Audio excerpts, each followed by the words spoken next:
Welcome to the Victory by His Grace podcast. I'm Cole. And I'm Grace. We're living life, Constantly learning, and striving for heaven. Before the episode starts, this is a disclaimer. We do not have all the answers. We are not experts. We don't have everything figured out. This is just our life experiences, and we're hoping that it can help you guys through some of yours. Hi guys, welcome back to the Victory by His Grace podcast. Today we are going to be talking about type 1 diabetes. So I'm joined with my friend Elizabeth. So we're just going to kind of go into it. We're going to talk about our diagnosis stories. So Elizabeth, if you want to take that away. Okay, so I'm actually going on, I think, 8 years in June. Are we in June? Wow. No, not yet. We're in May. Close. So I'm almost on 8 years. I was diagnosed whenever I was 11 years old, and it was over the summer. Thank goodness it was not during the school year. My parents had put me in soccer, and I was not a soccer kid. I was like volleyball, basketball, and they put me in soccer. It was like a co-ed team, so I was actually the only girl on the team. And leading up to this, it was like, I want to say 3 months before is when I started like telling my mom, like, I'm feeling sick. I would like always, this is so random, but like we'd go to Dollar Tree and they had these like Donald Duck juices, and I would beg her for one every single time. Like, I just wanted a juice, and she's like, no, like my mom didn't just like buy me stuff like that. So she's like, no, I'm not getting juice. One time she got it for me though, so shout out to mom. Just one. Yeah, just one time. But it was like really weird things like that. I had a doctor's appointment for my 11-year-old shots, and then like a doctor's appointment a couple weeks after that, and I realized I had lost 10 pounds. And like I remember telling my mom, and she was like no, you, like, I don't think you did. But she told the doctor. That was like one of the first times they actually like started looking at stuff. But anyways, the soccer, getting back on track, I couldn't breathe like when I was like running and stuff. Like I was having a hard time breathing. And I had gotten kicked, like, with the ball by, like, one of the guys. Like, they kicked the ball into my rib, so they thought I had, like, a broken rib or something. So I got an x-ray, and obviously nothing, because it was diabetes, not the rib. So my parents, like, kind of stopped believing me that I felt bad until it was a couple weeks later, right before the game. Everything was, like, soccer. I threw up, like, 3 times in a row. And so my mom took me back to the pediatrician, or whoever, the kid doctor, and they finally finger pricked me, and my blood sugar was like, I want to say 500 maybe, and they rushed me to the emergency room at Children's Hospital, and I don't really remember anything after that, because I was in DKA, so it was like... Oh, you were? Yeah. Dang. So yeah, but that's my diagnosis story, and then I was in the hospital for 4 days. Dang. So, yeah. Wow, that's crazy. It's crazy that they didn't believe you. I know. And it's like, it's not their, like, they don't know. Obviously, all the doctors, like, are saying there's nothing wrong with me. Right. They're like, no, she doesn't have a broken rib. No, she's just complaining to complain. Yeah. So, and all the symptoms are, like, basic symptoms. Right. It's like, oh, I feel bad. I can't run. Right. My dad was always told me, like, you're such a lazy kid in soccer, because I was, like, so far behind everyone. Yeah. He was like, I raised y'all to be athletic. Well. Yep. But it was diabetes. Yeah. Yeah. At least it wasn't you being lazy. Right. I know. That's what I always say. I'm like, y'all better believe me whenever I complain about stuff. That's funny. Okay, so I guess I'll go into mine. So I was a little bit later. I was 17. It happened my senior year of high school. So it was January of my senior year. And you said 3 months. Mm-hmm. So that was kind of like when all the stuff started happening, which they say they can track it back 3 months. Yeah. So, like, when you're diagnosed, they can, like, you've had diabetes for 3 months, basically. So, I was 17, like I said, and I had not gotten my 16-year-old shots. So, I was, like, I was so thirsty, like, couldn't drink enough water. Like, it was, and I was starving all the time. So I guess the juices, like, that was, like, a craving of and, sugar. Like, thirst and all of the things. And I was, like, so tired. So I would, like, come home from school. Like, my school day was super easy. My senior year was, like, super easy. I had, like, all electives. Like, it was a great day. So I would come home from school and I would take a nap. Yeah. And my dad was actually like, you need to get a job. Like, you're so lazy. Yeah. You need to figure out this is not okay. Mm-hmm. And I was like, okay. I mean, yeah, I guess. Yeah. I mean, I didn't know why I was like Yeah. coming home and taking a nap every day. I lost a lot of weight. Yeah. And I was working out and, you know, Mm-hmm. and eating bad. I would like eat ice cream Yeah. and then the next morning I would lose weight, and Yeah. I was like, this is the best thing ever. Right. And I was kind of at the age where you're a girl and Yeah. you're kind of like looking at your weight and See, stuff. I was Yeah, not. you were still a kid. Yeah. So my mom scheduled an appointment to like check me out of school and to go get my 16-year-old shots. And when I got there, they weighed me and everything, and I guess that was their first red flag, was Yeah. that I had lost a lot of weight since the time before.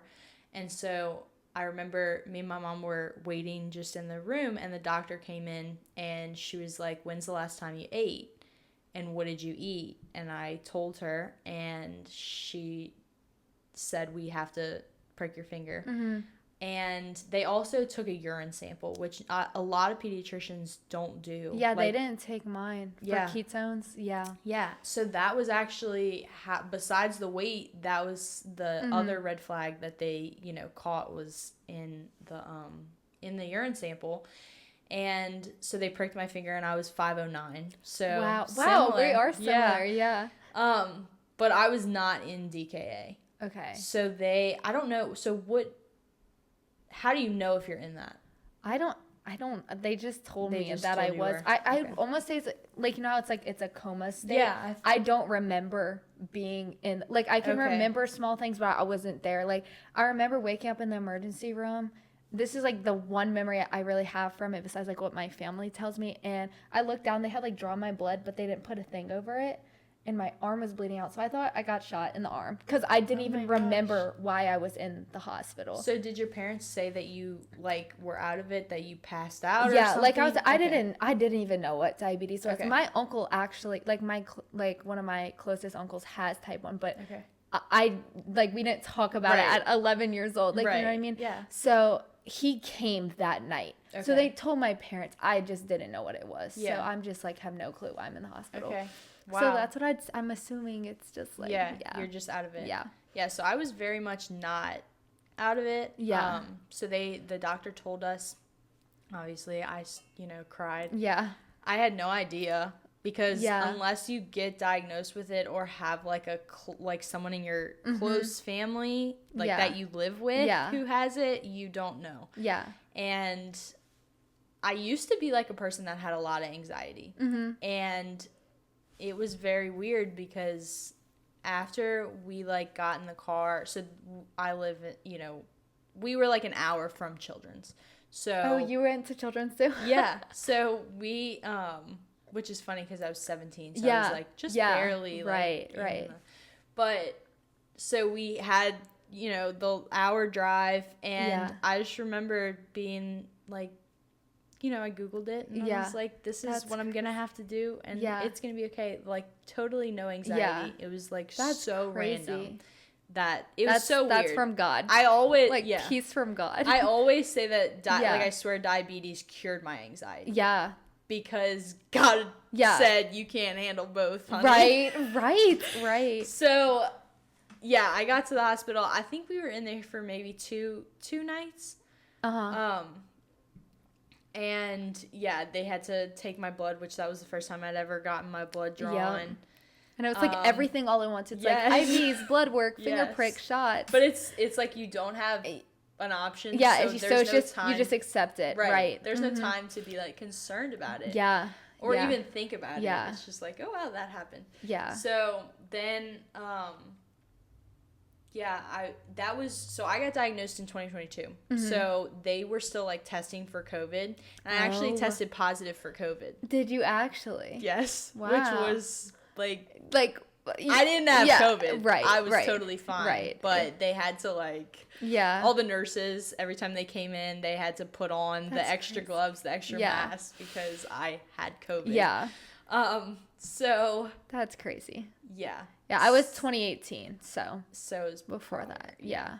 So I guess we can talk a little bit about like what they like the hospital. Do you even remember? I do. Okay. I that's like I have a bad memory, but that was so traumatic for me. I like can remember once I woke up. Okay. I can remember everything. So when did you there. wake up, like that night? The next morning. That's when I first remember. So I had one, or this is the only part I remember is I don't like know if they moved me to what's the second one, like in critical condition maybe, or no, or whatever's like second from the emergency like room. ICU. Yeah, the ICU. Okay. The first thing I remember is waking up that morning in the ICU. I was starving because they couldn't give me food. They gave me ice chips that night. That's what I could eat. Because my blood sugar was so high. Yeah. And they had like, I remember my nurse, like I loved her so much because she brought me food. Like that specific nurse for that day. And it was like these pancakes or something, but they told me that it was like sugar-free syrup and pancakes and whatever. And I was just like, I was so hungry. I was like, this is the best food I've ever eaten. My dad was like, it looked disgusting, but I still remember it as the best food I've ever eaten because I hadn't eaten in like a day by then. Yeah.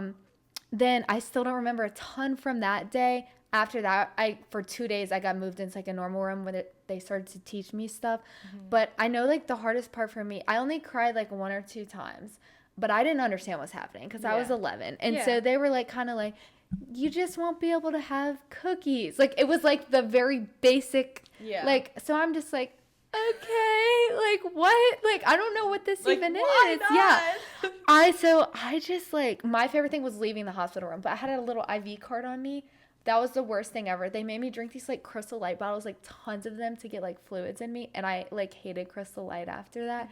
But I remember one night, my mom like slept on the couch, and then my dad slept at a family member's, like because our room wasn't that big, and I went to get up to go to the bathroom, and the shower was like a dip.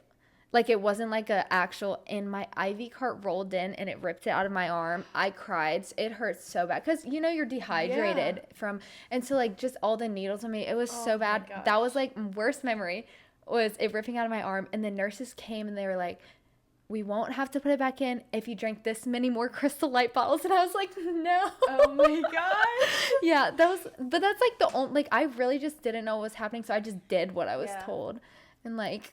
That's what I remember from the hospital. Wow. That is traumatic. Yeah. And I watched Minions like 20 times. It was the only thing they had on TV. And my dad would lay in the hospital bed with me and we would watch like different parts of Minions, like whatever part it was on when the TV came on. Yeah. My parents like did a good job at like trying to cheer me up. Yeah. So I'm grateful for that. Yeah. My family, my aunts like sent flowers up to the room and everything. Yeah. So, I mean, yeah, total like love and support. Yeah. It was, which I mean, I wouldn't be here. Yeah, right. If it weren't for that. My siblings were actually scared of me whenever they came to hospital because they didn't know what I had. Yeah. Or I guess they thought I was like, they were also younger than me, so I was 11, so they were younger than that. But yeah, I remember that like they were scared to hug me because they thought I was like contagious or something. Oh. That's funny. Yeah. Let's see, what do I remember? We got there and we were waiting in the emergency room and waiting for a while, I remember. And then I remember once we actually got put into a room, the nurse was like, eat whatever you want. It's your last time. Are you serious? Yeah, I'm pretty sure. So at 500, she was just like, well, I mean, I think they gave me insulin. Wow. But I'm pretty sure she was like, or like, you can get whatever you want. That's crazy. You're not gonna be able to do that. Yeah.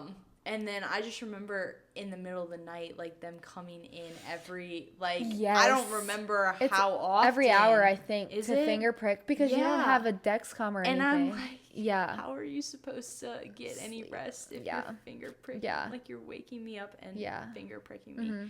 Because it's not just like they're taking your blood pressure. Yeah. It's like they're poking it's a needle, your finger. right? It's I know. Lovely. Yeah. So I remember that, and then I remember the only time that I truly had like a wave of anxiety was when the diabetes educator came in, which is weird because it had nothing to do with that. Mm-hmm. It was just like that was the only time that I remember being like anxious about everything. And I mean, yeah, we met with like the nutritionist, the Yeah. dietitian, the Yeah. diabetes educator. I remember the diabetes educator was really great. Yeah. I mean, because they're teaching you stuff that you literally need to live Yes. and Yeah. that you have no idea I about. know, I know. That's the hardest part for the parents too. Like obviously, Yeah. obviously it's like really hard on us, but it's like they also have. I mean, also at have my to age, learn I was everything. 11, so they're like they actually were the ones who had to Right. learn how to give me shots and stuff. Right. Because like I didn't start giving myself shots for a couple months. I was scared. Really? But they taught me on like a little ball, like the hospital? yeah, but like yeah, in the hospital. But I was scared to do it for a couple Yeah. months. My uncle Adam, like the one who has diabetes, he actually one night I slept over at his house and he was like, "All right, you got to give yourself your shot," and he got me to do it. So yeah. Yeah, I mean, eventually you would I know have you to. have to at one point. Yeah. And now I do everything by myself. So Yeah. So when did you? So I got Dexcom. My dad made sure Yeah. that I had Dexcom before I like left the hospital. yeah, not So me. I never had to do finger pricks. Yeah, I did finger pricks for a long time. Honestly, I'd say I got my Dexcom first. I want to say it was like 3 months after, but I didn't get my pump for 9 months. I was on shots for 9 gosh. months. Yeah, I was on shots from January to July. That's 7 months. Yeah, maybe. so that's about the same time. I didn't want. My thing with switching to the pump was like I don't want to have something else on me. Yeah, and it's bulky I know. and it's big, and I just didn't. It's like a mental thing too, Yeah. because whenever I got on it, like I've never been like that insecure of a person, and it like Me neither. changed me. I like had to like I'd say once I got my pump, I like kind of like became kind of introverted for a little while, and like I would wear jackets to school to cover when I had it on my arms, like to cover it up, because I was like I wouldn't say like embarrassed. I just didn't like that I could even see it. Yeah. And then like when I got to high school, I was like I don't care anymore. I wear it on my leg. Yeah. I'm just like I was like I don't. Obviously, like in junior high, you're like in your own insecure Yeah, stage, and then yeah. you just have this thing on your leg. Someone asked me one time if it was bug repellent. I was like, what? See, I feel like there's definitely a total difference in like you dealing with it at that age, Yeah, and having and then- to start the pumps right. and everything, Yeah. and me dealing with it, Yeah. you know, as a senior in high school. Like I didn't ever care about wearing them. I was Yeah. never insecure, but it was just there were times where people would ask. And I just was like, Yeah. I don't want to talk about this. Exactly. Or like, I just Yeah. don't want to be labeled as, I mean, even still, like people will see them if I have them Yeah. both on my arms or something. They'll be like, "Oh, like you have two Yeah. devices?" Yeah. And I'm like, "Yep, Yep. always have had two Right. since you've known me." Yeah. And they're like, "Wow, you know," and it's just I don't know. I don't mind talking about it. Yeah. Like when people ask, like I like to bring it up and Yeah. I like to talk about it. Yeah. I'm not ashamed of it Yeah. or anything. But sometimes you just don't want to deal with it yeah. or talk about it, and that is like It's the a yes. signal Yeah. that you have something. They don't know what Yeah. it is, but Yeah. something. I So, know. It's like a negative and positive. It's like it's a Yeah. reminder. It's like a constant reminder that you have diabetes, because Yes. also like, you know, you've run into doors with your pump. They fail, Yes. they beep. Like it's just Oh. like always there, but then it's like it's also a reminder that it's like, oh, you have these things to help keep you alive. Yeah. Cuz I was on shots once. Right. Like thank goodness I have this now. Yes, Like you know what I mean? It's Yeah. easy to Yeah. only pick out the negatives Yeah. of the devices. Yeah. But they are. Yeah, it's like at the end of the Very day, you do save Yeah, me, so thanks. thanks. I wish I didn't need to be Yeah, saved right, by you, right, but like we right, can't change that. Right. It's like we're part robot. Yes. I feel like that's what people always Yes, I say know. or think. Yeah. So yeah. And then I remember after we left the hospital, we went to the store Uh-huh. to get, you know, things that I could Yeah. eat and Yes. stuff. And I remember like we bought the little chocolate fudge pops. Uh-huh. Because my big thing was like I have to still be able to eat dessert. Yeah. It doesn't have to be like a brownie or a piece of cake like regular Yeah. people eat, but it has to be I have to feel like I'm eating dessert. Yeah. And so the little regular fudge pop things are only 9 carbs, I think. Yeah. And so it was Yeah. like, okay, that one's good. So we bought a lot of like stuff like that to Yeah. just try you know. And it's so, the thing is, it's like, it's just a complete lifestyle change. Yes. Like, it's like you go from like the day before you're diagnosed to the day after is like you're a whole different family. Like your Right. family has to adapt with it too, because that's Yeah. what, like we had to go get all new, and you don't know what food you don't know how to do anything Right. yet. So you're like, everything has to be low carb, everything Yes. has to be keto and whatever. And it's Yeah. like now we know it doesn't, Right. but you don't know that coming out of the hospital. That's definitely a common misconception. Yeah. Which we can kind of talk about Yes. misconceptions. Yeah. So, a lot of people think that you, as a type 1 diabetic, that you cannot eat carbs. And I think all type 1 diabetics go through a period where they think that carbs are Yeah. the enemy. Yeah. I definitely did. Oh, I did too. It definitely wasn't when I was first diagnosed. Oh, yeah. Mine was when I was first diagnosed, I'd say. But it was like a couple of months after that. Yeah. I guess just because it's obviously easier Yeah. to control if you don't Right, eat carbs. right. But then you have no energy. Yeah, carbs are actually important for you. Yes. So eat carbs. Yeah, eat carbs. So that's definitely a common Yeah. misconception. I'm trying to think what else. Do you have any? And like, well, sugar in general, it's like my biggest thing is people will tell me like as a joke, like you can't eat that. I think that is like, Yeah. I'm a very joking person, but for some reason that gets me every time. Like if I'm at a family party or something, someone's like, and I get a piece of like cake or whatever, and they're like, huh, you can't eat that has sugar in it. I'm like, I can give myself, I don't want to sound like a Right. little nerd, but I'm like, I can actually give myself insulin Yeah. and eat it. So we can actually eat everything, yeah, which I think a lot of people don't know. there's just consequences. Right. You have to weigh the options on like, Is it it worth it? brownie worth me having to walk for 3 hours, Right. 2 hours after or I eat not the getting brownie? sleep sometimes. Yeah. Sometimes I'll go like super, like my blood sugar will go super high from a brownie, and like so I'll like overdose for it, and then the whole night I'm like, and I'm like, yep, shouldn't have ate that brownie. Yeah. But we can Yes. still eat it. Yes. I think a lot of people have the nobody knows the difference Yeah. between type 1 and type 2. Nobody. It's like, They're oh, like, my oh yeah, grandma my has great that." uncle has that. Yeah. And I'm like, ain't No, they the don't. same one. Are you always like, do you know what type 1? Yes. That's my like response. Like, do you know Because what I type don't 1 is? want them Yeah. to think that I have that Right, type. right. Because no, guys, I didn't do it. Yeah. It It happened to me. I didn't do yeah, it. it just happened. yeah. Yeah, I Or when they're definitely like, you don't always- look like you have diabetes. That's because I have Yeah. type 1. Yeah. I have the first one. First one. Yeah. Yeah. So that's a big one, is that Mhm. people don't know the difference. So I guess the difference will clarify. So type 1 is you have the genetic makeup for it. At least that's my understanding. Yeah. And something has to trigger it. Yes. So I know there's been like studies that sickness trigger it, which was, I thought you were going to say about your shots. You had them 3 months before, because they actually think my shots triggered it. Not gave me it, but triggered it, because, you know, like a shot's like a sickness. yeah. So I don't know for What sure. shots? That's just my 11-year-old shots. Oh, okay. I don't know what the shots are, but Yeah. so something yeah, in there. yeah. See, mine was the COVID vaccine, I think. So I bet, look, we're like discovering stuff live right now. Yeah. So I got the COVID vaccine Mhm. in, I feel like the government's going to come after us. Yeah. But it's fine. Yeah, it's okay. It's my life story, so Yeah. So I got the COVID vaccine I got the first one in August. Mhm. I got the second one in September. I got diagnosed in January. They traced it back to October. Yep.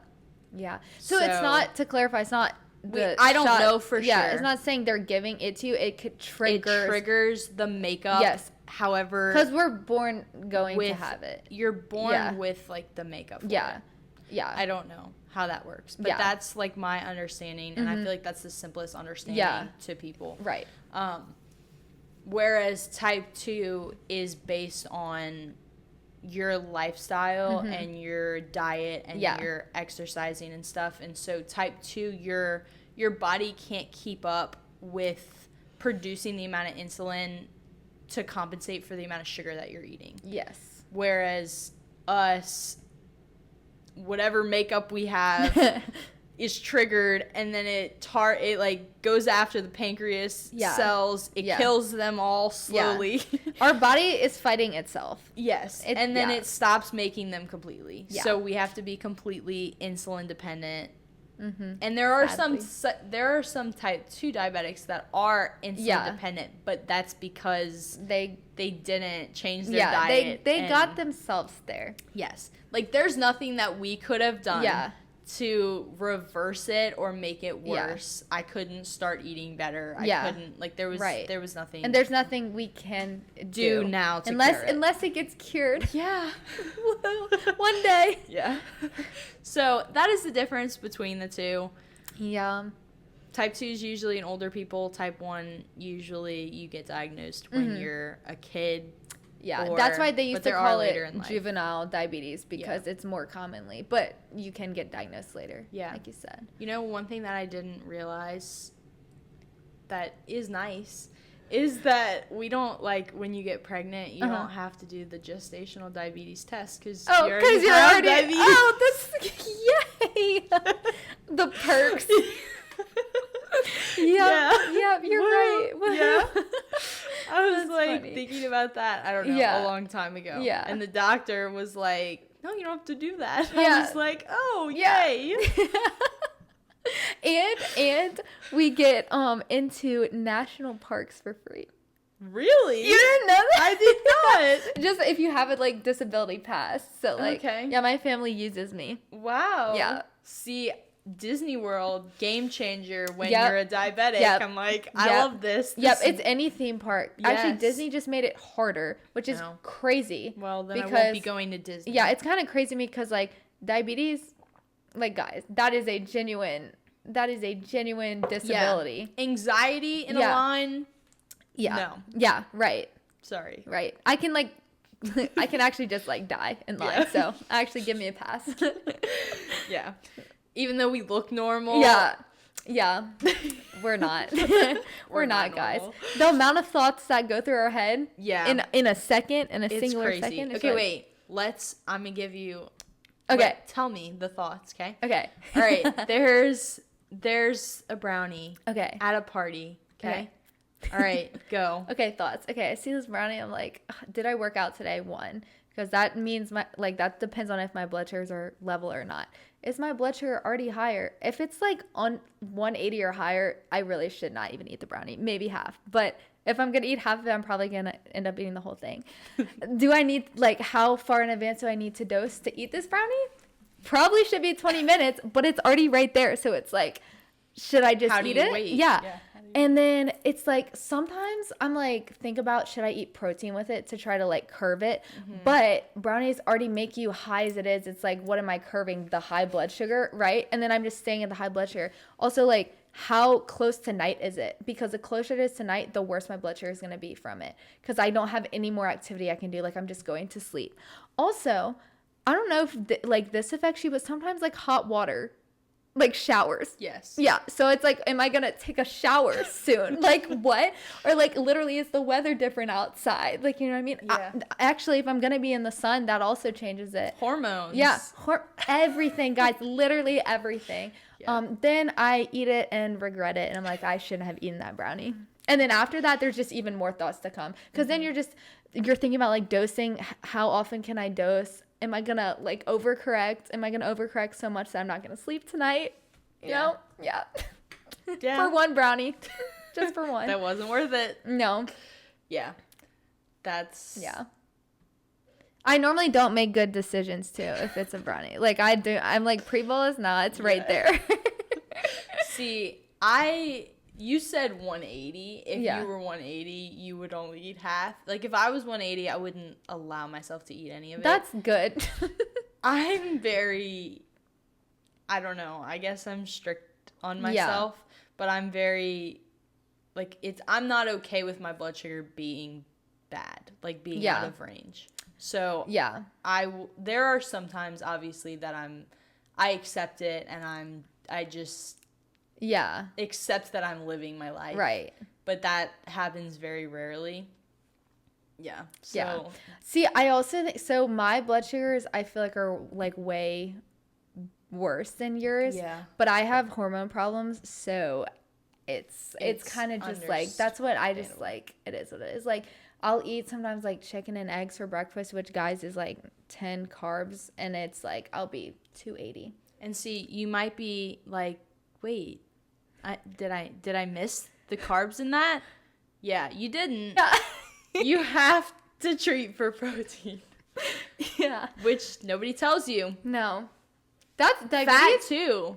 Yeah, but also everyone's diabetes is like different to Different, themselves. So the doctor can tell you something, you just kind of have to figure it out yourself. Like, Yeah. it's helpful to an extent, but I just feel like I know my own body so much more than any. Like, I live with the diabetes. My doctor doesn't. Like, he's great and all, but like they'll tell me stuff at appointments sometimes, and I'm sitting there like, Yeah. I already know it's not gonna work. Right. It's trial and error, Yeah. truly, and you have to do that with literally everything. Yeah. Another big thing, obviously, is exercise.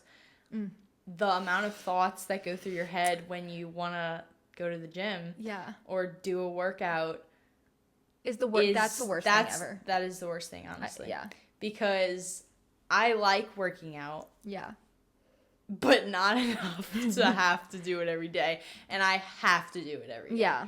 If I don't do it every day, my blood sugars are much worse. And so it's like, if I decide not to do it, I'm saying that I'm okay with my blood sugars being worse. Right. And that puts a lot of stress on me, because I feel like I'm like failing. That's how it feels. Yes. Yep. When you're in the red or the orange or another color that's not green, it's like you just got a D. Yeah. Right. You just got an F. And see, people don't, like, that's another thing. It's like, I mean, you can't understand unless you have it. Yeah. But, like, exercise-wise, like, people, like, all they ever want to do is, like, I want to walk or go to the gym. And people just, like, they don't get, they're like, you don't need to do that. Or, like, you're doing too much or whatever. And I'm like, I literally feel like I'm failing if I haven't done everything I can in the day to make my day good range. Right. I'm also setting myself up for a good sleep, too. Right. Like, I need to keep my blood sugar, because, guys, let me set this scene for you, okay?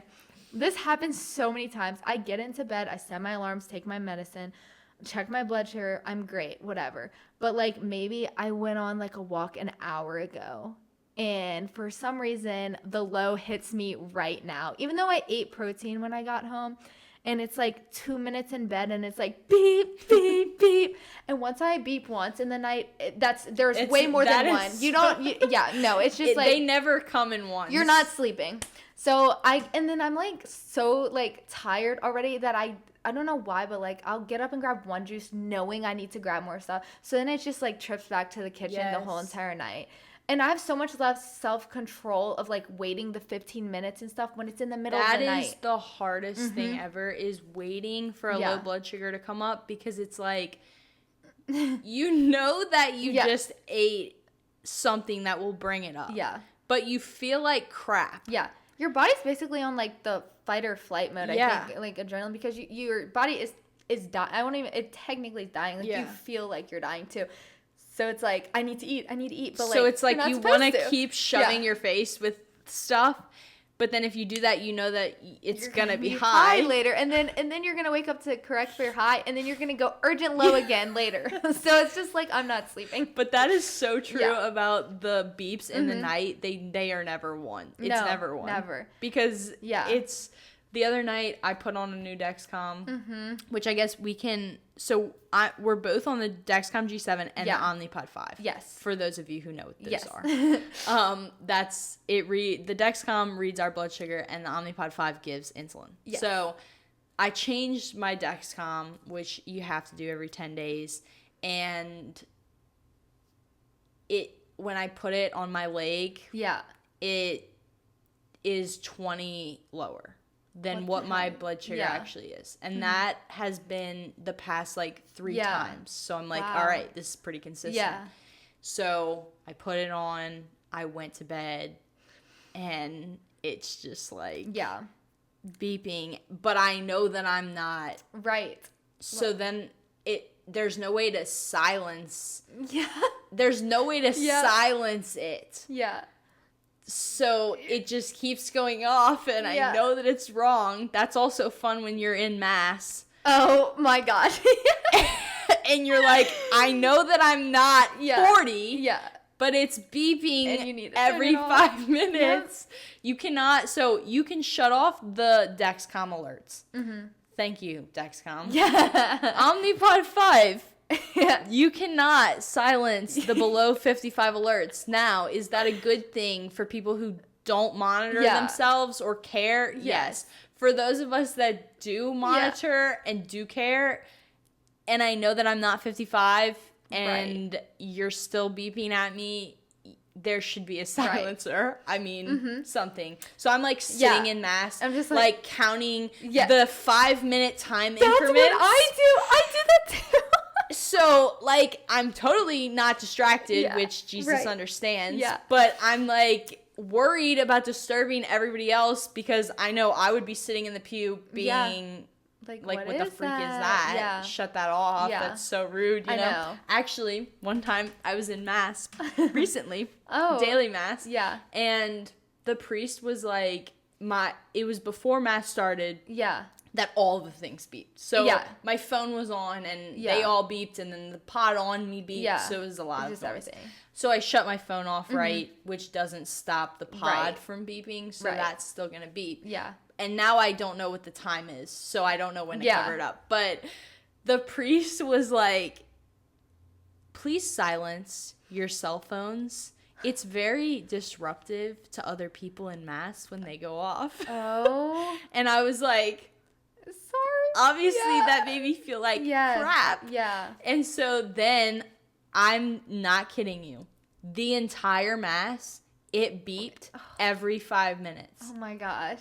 The second I got out of mass, stopped beeping. That is so aggravating. I like to think that God was like, teaching that priest something. Yeah, because what? Because I was like, at some point you just have to just be like, okay, you just have to accept it. It's always the most inconvenient times. Like in class during a test, it goes off, and the teacher's like, why are you checking your phone? It's like, that's the other thing. I really don't get embarrassed, but that, when it's the noises, and like actually, everybody looking at you. Yes, and it's like, I'm sorry guys, I'm a little fire alarm.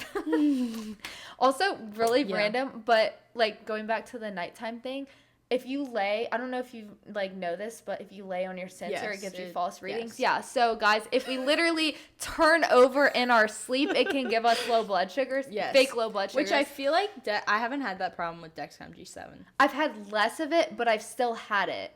Because like I'll wake up and I'm like, well, I'm not 40. And I'm just like, what? And mine's not off like yours. It's from laying. And I know because actually, so the Dexcom doesn't hurt to put in or anything. It's at all. The new one. Even if it bleeds. Yes, exactly. This one on my leg bled. It doesn't even feel like anything. No. But G7 used to. G7 hurt me. G6, sorry. yeah. It's like, it makes me think. Yeah. Our brains are too full of information. Yeah. When I lay on it, it hurts so bad. Still, I don't know what it is. Had that. I think it's because, like, it's long. Even though it's tiny, like the needle, they call it like a fiber, whatever it's called. Yeah. It's long, and I'm just assuming it's like hitting something. When I get those like lows, I know it's because I was laying on it, and I know because I wake up and it's sore. But it's so weird because it doesn't hurt any other time. Now, it was definitely worse for the G6. Like, those they would get sore. That's the best way to explain it. It was like a soreness, not like a sharp. Unless I laid on it, then it was like a sharp. Yeah. That's another thing is when you're sleeping and you turn over on your pump or something, and I get that sharp, like, pain, I will wake up from that. Yeah. I'm like, and then I just turn over. The pump I find, so I haven't had any problems with G7 being hurting, but the pump sometimes does hit, especially so you wear yours always on your legs. Yeah. Like my legs are always hit or miss. Yeah. And they hurt so bad sometimes on my legs just because it's in a muscle or something, I guess. Yep. Yeah. Because we're supposed to put the devices in like fatty or parts of your body because I mean, it just makes sense. Like, you're not going to put it, like, on your forearm or something. Right. Because that would obviously hurt like heck. Yeah. So, the pod, I feel like it's also just bigger. Yeah. So, you hit it more, and then and it's that, like loose. It's not so like the dexcoms are on your skin, like you can't put your finger on it. You can literally put your finger under the pump.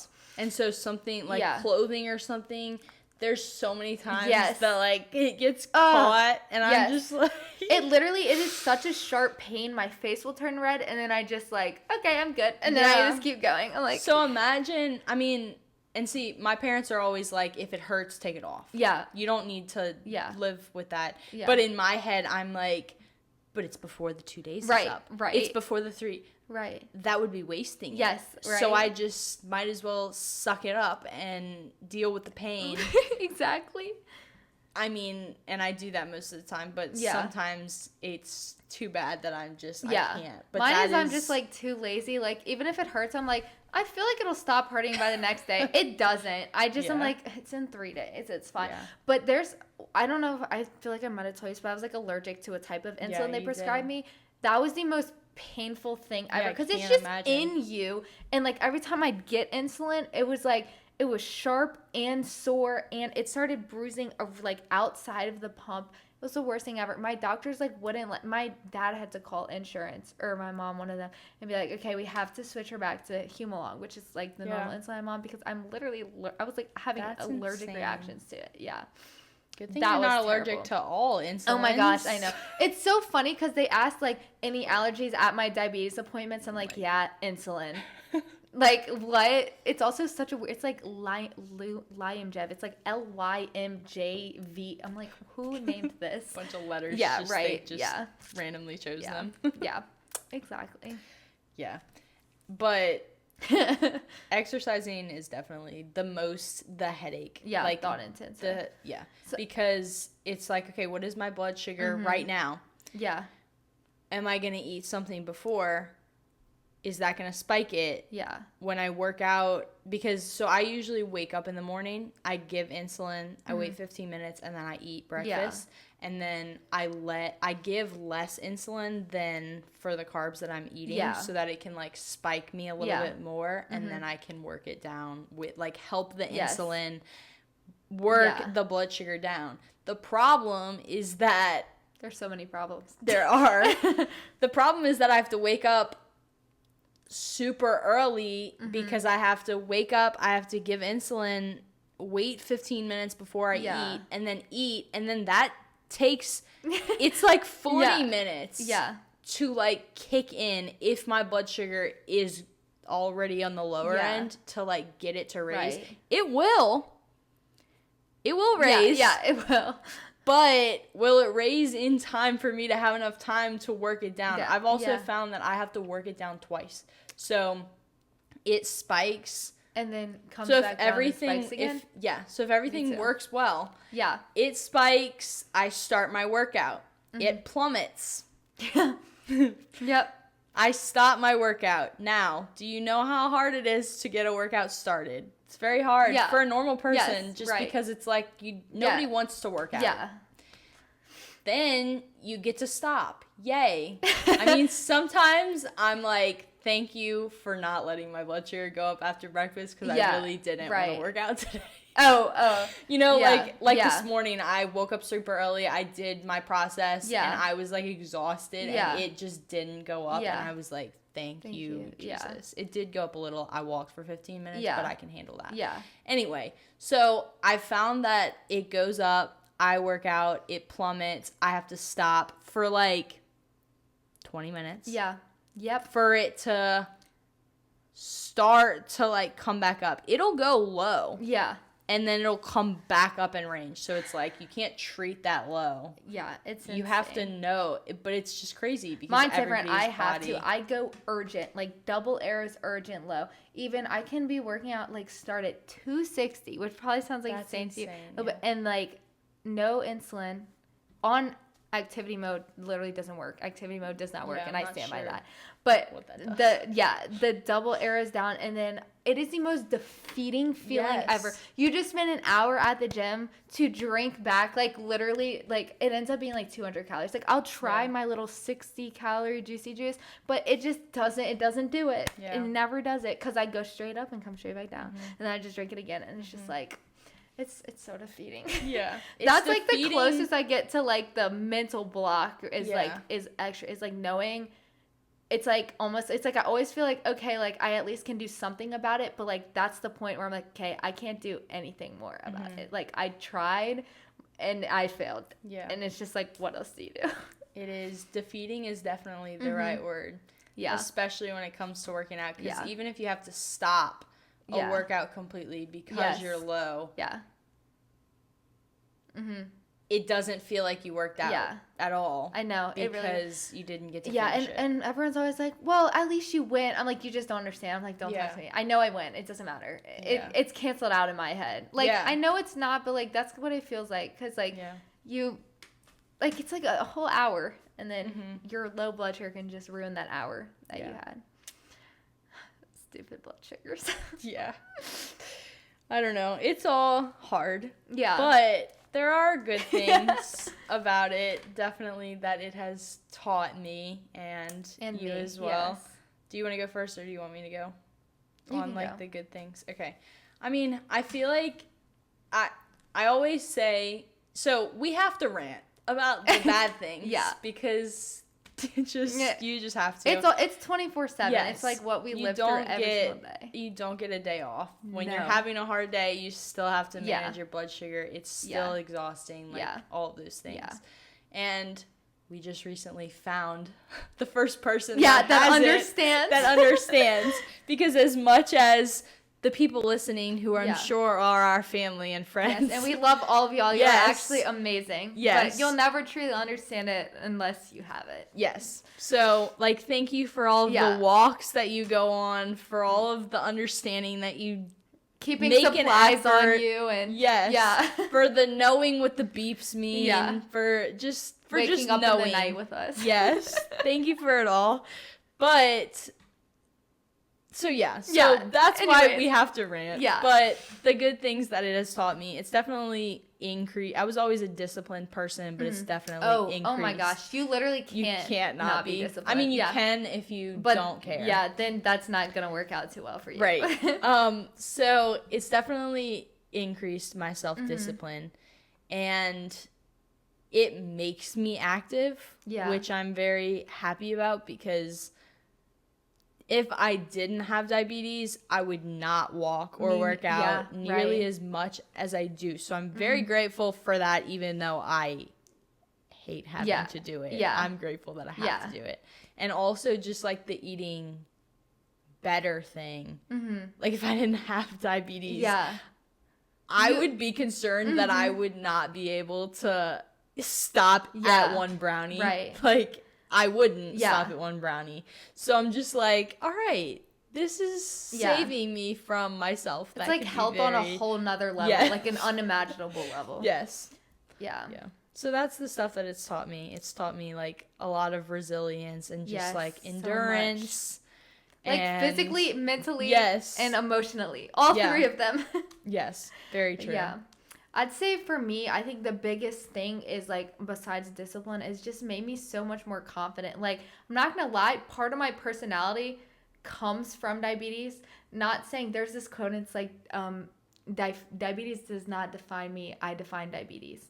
But diabetes still is part of who I am. Yeah. And whenever I was younger, like I was saying before, like I was like insecure, I was shyer, I didn't like have like a ton of friends, and now I'm like so outgoing. I love being my people. I'm confident with myself, like in like who I am and like who people see me as, the roles like I play in people's lives. And I really just don't think I would have gotten there without diabetes, because diabetes, all it is keeping you out of your comfort zone, like 24/7. Yeah. You know, That's especially very when true. you're like, you're beeping Yeah. in a public area, like, you know what I mean? Yeah. So I actually gave a speech on this in my speech class, and that's what I was like, it makes you just like, it also makes you appreciate things so much more. I just feel like that's helped me like deepen my relationship with God too. I'm just so much more grateful for like time and things and just like people, because you know, you see how people care for you too when you have it, and it's like a whole new level of like, wow, like they don't get it but they try for me. That definitely, the people thing is definitely a huge thing. Like just seeing people make an effort to understand it, and like somebody knowing, oh, like that beep is it just got finished giving you insulin, or it's time to change your pod or something, is just like, wow, like you know me. And it's just, it's, I guess it's different because not everybody has that aspect of them that you can know. And so when they have like the desire to know that about you, it's like, I don't know, it's unique to you, I guess. So it's definitely more special, and like just for people that honestly stick around. Yeah, right? It's like it's a lot for us, but it's a lot for the people around us. Like, I mean, there's just sometimes you're with people and it's like, you know, you're low, so whatever they're doing, they have to stop too. Right. Like, obviously you, like, we're the ones who feel it, but that doesn't mean, like, I mean, they're having to stop what they're doing or help treat you or deal with you. We're not the most, like, you know, you never know what you're gonna get with a low blood sugar or high blood sugar, because we're not, like, in the right set of mind every time. So, you know what I mean? But it shows you how good people's hearts are, too. I just think it's like, oh, thank you. Thank you, God, for giving me them. Yes. It's and the appreciation thing, too, like, with God, like, now it's like, thank you, God, for this 15 minutes in my day that I got to go walk my blood sugar down. Right. Thank you for this, like, the ability that I have to eat healthy, or the ability that I have to walk and work out, period. Right. Like, thank you for the strength of my body. Like, just all of those things. I know you also notice so much more, like, what your body can do, because you have to be really in tune with your body, because it's, you know, it's your body is going through all of it. And it's like, I can recognize, like, things about my body from diabetes that, like, aren't, like, when I'm sick, I know before I'm sick, because my blood sugars will be high. Right. It's like, not saying that's, like, amazing, but it's cool. It's like, you, I mean, it's like, wow, that's amazing that I can tell that from my blood sugars. Yeah, for sure. There's a lot of good and a lot of, you just have to choose to see the good. And I think that comes with your relationship with God. Yes. Because you can't see the good unless you're close to God, and he he, like, reveals that, you know, to, or just gives you a heart that is in tune to seeing it. Right. So it is a burden, but it's also a blessing. Yeah, it is. And it takes, like, as if any other diabetics are watching this, it takes a while to get to that mindset. Yes. Because it's, like, it's hard, but I feel like everyone gets there. Like, you get there. Yeah. If you mature in your diabetes and you're like, all right, God, I see what the plan was. I got you. Yeah. It definitely does take time, and it's different amount of time for everyone. Right. But I do agree with that. I think everybody kind of figures it out. And your diabetes is not going to be like our diabetes. Yeah. And my diabetes is not like her diabetes. And they're hard in different ways. But a lot of the same things we can relate on. And it's nice to just have somebody to it is so relate. Nice. I know. We low-key, guys, we, like, talked for the first time, like, last week? Yes. And we were like, oh my gosh, we have to record a podcast. Yes, we have to show them. I know. We talked until they turned the lights off in the building. It was like 2 hours that we were just talking about all the things. I was like, oh my gosh, yes. Yes, like, you understand that too? Yes. Yeah. So, that's something that's all God too. Yeah. Like, just putting each other in. Yeah. I know. So amazing. Yes. So amazing. Okay. Well, to end the podcast, we pray the St. Teresa of Avila prayer. I don't know if you know that one. Okay. So I'll just pray us out. In the name of the Father, Son, Holy Spirit. Amen. Let nothing disturb you. Let nothing frighten you. All things pass away. God never changes. Patience obtains all things. She who has God finds she lacks nothing. God alone suffices. Amen. Amen. All right, guys. Thanks for listening. Hope you learned stuff that you didn't know. Yeah. All right, peace out.